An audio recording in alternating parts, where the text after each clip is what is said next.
Jaartiin koo qoosaan beektu. Tasuma dogoggoree yoon bishaan dhangalaase aaruu keessa dabartee mataan ishii idda kaase.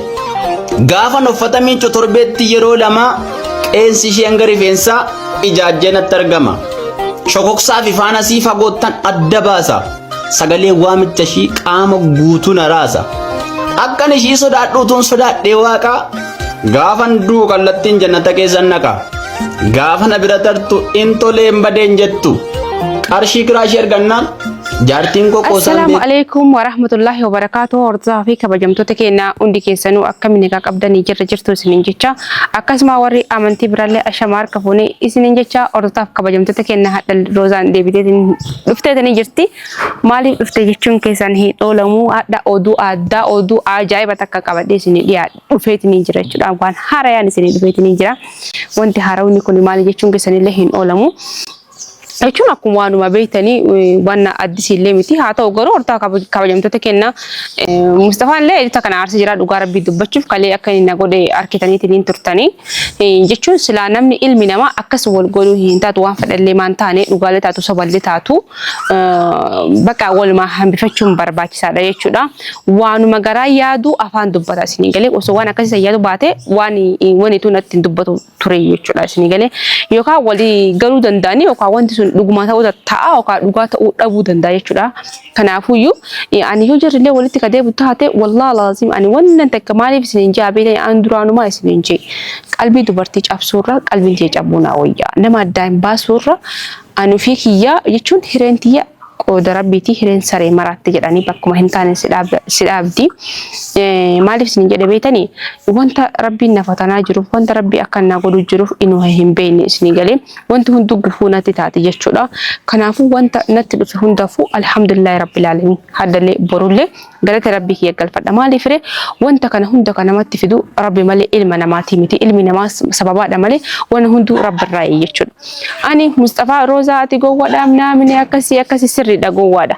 Isin osoo akka kiyyaatti bakka buutanii dirqamaan nama walitti deebuu deemu tokko giddiidhaan nama kana addaan baastanii itti yoo deebitan boruma namni sun isin dhiisuu danda'a jechuudha. Boruma isinirraallee wanti nama kanarra gahee borullee isinirra gahuullee danda'a jechuudha.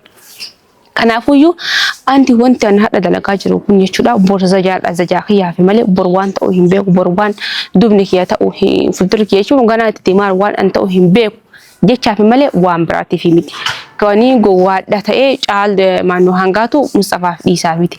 Osoo anaaf Mustafaan dhugaa wal fuunee maatii keenyatti erkatee sirriitti manatti walii galee sirriidha. Anaaf isillee horachuu danda'a anallee horachuu danda'a jechuudha isinii galee nulachuun horachuu danda'a rakkoo takka hin qabu.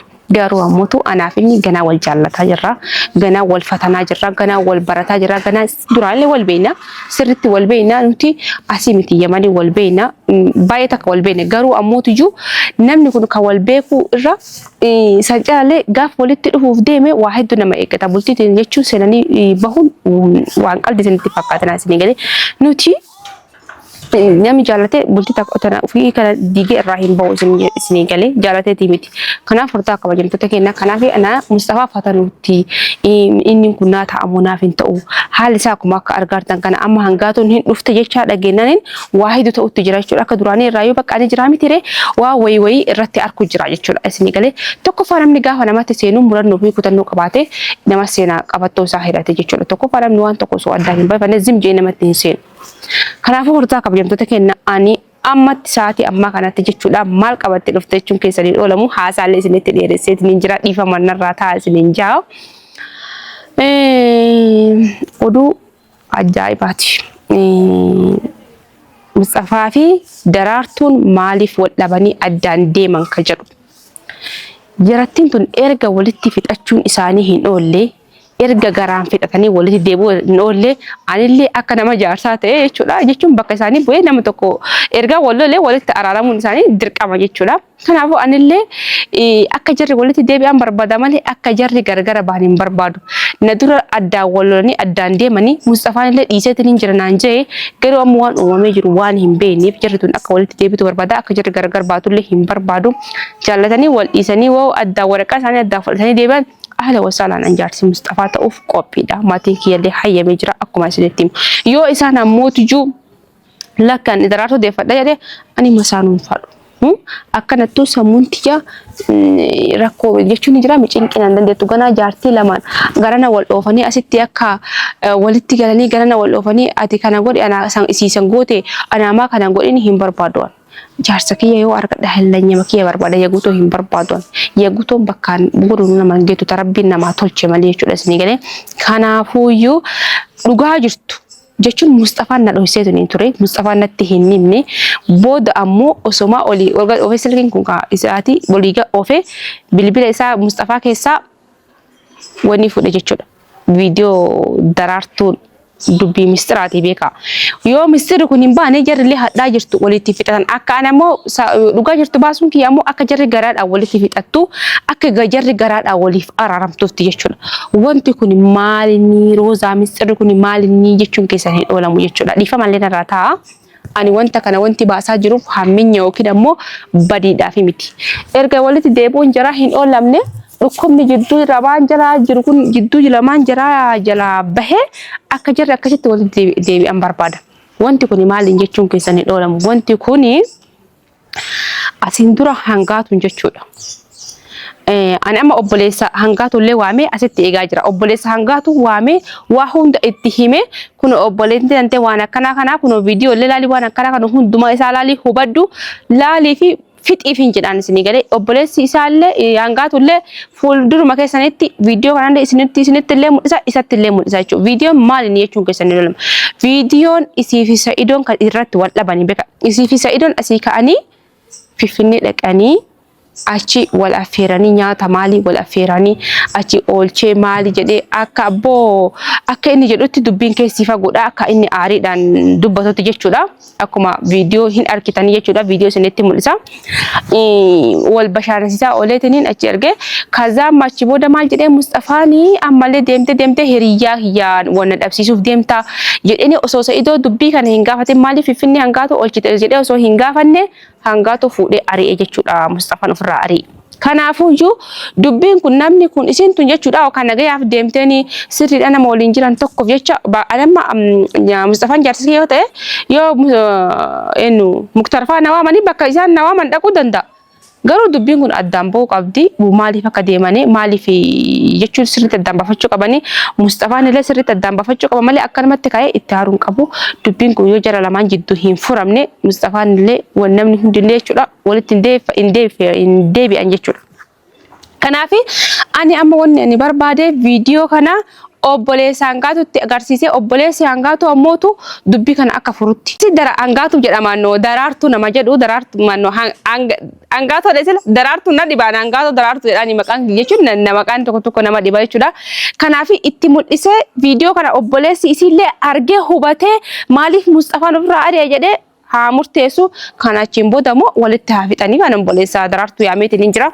Kana jechuudha ka sababni daraartuun mana itti ari'amte sababa Sa'idoo wajjin Finfinnee oolte walumaa galattu maaliif akka oolte hin beeku jedheetiin ari'inaan jedhee mistira kana ammootu Mustafaan natti mul'ise baasaa ka jiru sababni dhugaan erga walitti araaramu taate dhugaa jirtu walii baasanii garaa walii fixatanii walitti haa deebi'an anillee jibbaa isaanii hin qabu.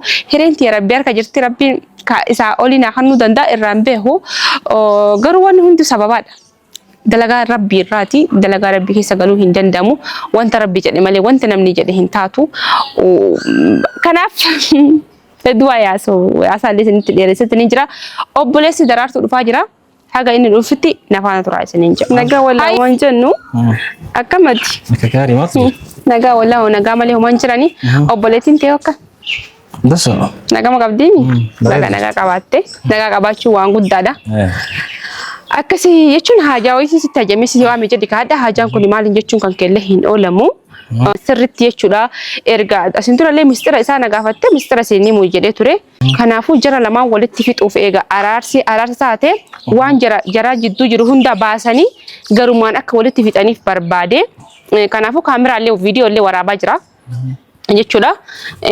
Maaliifiree wanta kana hordoftoonni illee akka arganii dhagahanii jechuudha. Kanaaf ani mistiri kun maali jechuun kan kee hin oolamu mistira kana ani amma sitti himuufi jechuudha sitti mul'isuufi. Mistira Mustafarraa fudhatte? Bilbiluu isaa keessaa harkadhee jechuun anaafin jechuun bilbila kan wal bira dhufna waan tokko jechuun jiraami osuma olii ga ofu viidiyoo yarke daraartuun asii fuudhanii Saidoon hoteela geesse tureeti hoteela waliin oolanii galanii Allah halam qabritti yaafillaan illee hin agarre waan as keessatti ijaatii waan arkin tokko garuu as keessatti arkee jedhanii jiraachuudha kana mistirri jiru sababa saniif natti kunoo Saidoo wajji waan akkisan dalaydee waan kana erga fixuufiin keessan fixu taate dhugaa baastanii dhugaa jirtu baastanii garamaan osoo wali fixxanii fi natti tola garwan daraartutti Saidoo waliini hoteela ture Saidoo yaamechu Saidoo gabbaze akka waan isin hoteela waliin turtee akkamitti hiriyaa kiyya kana wajjin hiriyoota kiyya wajjin waliin na buusu deemta jedheeni achumaan ofirraa ari'eeti na fakkaatti Mustafaan daraartuu sababa saniiti tari'ee ngede daraartuun akkam gooteedha yaadani maaliif iyyaan ngoo ture akkamitti yaadu Mustafaan jiru saahiba Mustafaa waliin deemtee wanne mana nyaata deemti Mustafaan kun maqaan Mustafaa rahayyaa maqaan inni kaya mutaata kamiin bira deemtisi daraartuun sirriidha tamma waan ati jette kun dhugaadha obboleessa waan isin waan badduu isin goote yoo isin jaanii isin fudhattu sirriidha illee akkasuma garuu isirratti murteessoo osoo hin taane asin dura yoo jechuudha hajji saahiba Mustafaa san jechuudha hedduu takka wal lolchisiistee waa hedduu goggodhaa turte jechuudha asii galee ana malee kana jedhee yookiin shayxaana ta'ee jara kana walitti oofuuf osoo hin taane erga walitti fixuufi taate garumaa walitti fixaa fi dubbii kana jidduudha baasaa jecha fi malee waan biraatiin miti jechuudha asii galee ani jechuun dhuguma isaanii akka jarri garaadha walitti araaraman bakka asii galee nama mistira kana baasa yoo Mustafaa yoo na arge natti aaruu danda'a jechuudha. Kan taas san kuma qabu tajaajila malee kuma qabu. Nama kana gooteelee hin yaadu. Ati ammoo kan walaakin akka beekatini bilbila keessa arkee gaafadhe bar yeroo gaafadhu waan akkanaati jedhee naa himeen akkasiin Saidoo waliin achiisni Saidoon achi tafeera kan beekati yenu si as keessa arge kun qoy kun si jechuun viidiyoo qabee kun qabata mallaal viidiyoo isa argatte viidiyoo bilbila isaa keessa arkadhe baran bilbila Mustafaa keessa arkadhe Mustafaa yoo dabarse irraa hin beeku kan Mustafaa nama hin dabarseef irraa maal irraa beeka waa isii irraa tasa dabarfachuu danda'a arguu danda'a takka nama itti bitee waraabsisuu fa'aa danda'a irraa hin beekne waan laalatamaa waan itti beeku qabdu keessa Mustafaan yoo kan inni quban qabne achitti ka deemtee gurbaan sun afeeru taatu akkamiin viidiyoo isaa argatetti argatte viidiyoo bakka inni argate hin gaafanne ani viidiyoo mobaayilii keessatti arkee yeroo hin gaafadhu akkana jaane viidiyoo laali jira lamaan kun laal wal biratti laal argite viidiyoo kun amma ishee amma kun amma soba jedha mara Saidoo ofisii akka wajjin wanni jedha jiran arkitu